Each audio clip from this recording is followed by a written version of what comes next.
నమస్కారం.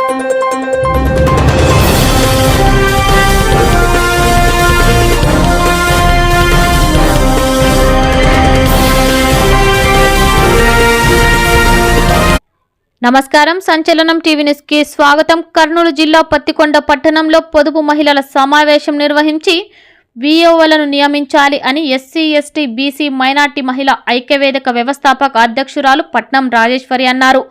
పత్తికొండ మండల ప్రజా పరిషత్ కార్యాలయం ముందు పొదుపు మహిళలతో నిరసన ధర్నా చేశారు. ఈ సందర్భంగా ఆమె మాట్లాడుతూ పట్టణంలోని పొదుపు గ్రూపుల్లో అవినీతి అక్రమాలకు పాల్పడిన ఏపీఎంసీసీలను సస్పెండ్ చేసి గ్రామైక్య సంఘాల మీటింగ్ను ఏర్పాటు చేసి మహిళల అభిప్రాయాలను సేకరించి వారి అభిప్రాయాన్ని తీర్మానం చేసి విఓలను నియమించాలని, స్థానికంగా కొన్ని సంవత్సరాల నుంచి పొదుపు చేసుకుంటూ పొదుపు గ్రూపుల్లో ఉన్నటువంటి స్థానిక మహిళలను మాత్రమే విఓలుగా నియమించాలని డిమాండ్ చేశారు.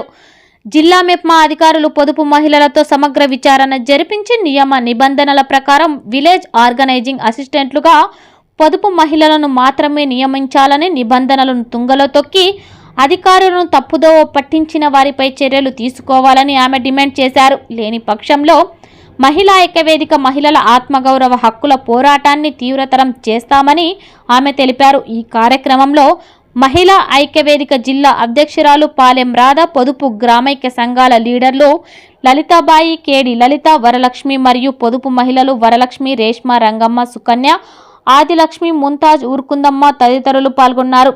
సంచలనం టీవీ న్యూస్ తో రిపోర్టర్ జై.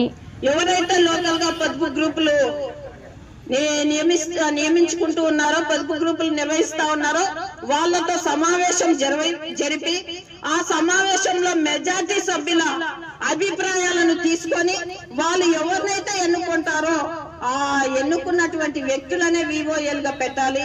ఇది రూల్ ప్రకారం పోకుండా గత ప్రభుత్వంలో జరిగిన అవకతవకలు ఈ ప్రభుత్వంలో కూడా చేస్తాము అంటే మహిళా ఐక్యవేదిక చూస్తూ ఊరుకోదు.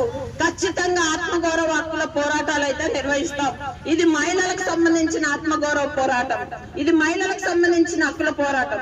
ఎవరైతే పొదుపు మహిళలు ఈ రోజు పొదుపు చేసుకుంటూ నెల నెల కట్టుకుంటున్నారో వాళ్ళ అభిప్రాయాలు తీసుకోకుండా, వాళ్ళ సమావేశం జరిపి మెజార్టీ సభ్యుల అభిప్రాయం తీసుకోకుండా ఏపీఎంలు సీసీలే ఏసీ రూమ్లలో కూర్చొని మా ఇష్టం వచ్చిన వాళ్ళని ఎన్నుకుంటామంటే ఇది జరగదు. రాజ్యాంగానికి విరుద్ధంగా పోతే మాత్రం ప్రతి ఒక్కరు ఇబ్బంది పడతారు.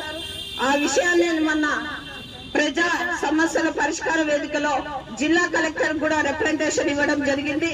కలెక్టర్ గారు మెప్మా పీడి శివలీల మేడం గారికి ఇచ్చి పూర్తి దర్యాప్తు జరిపించి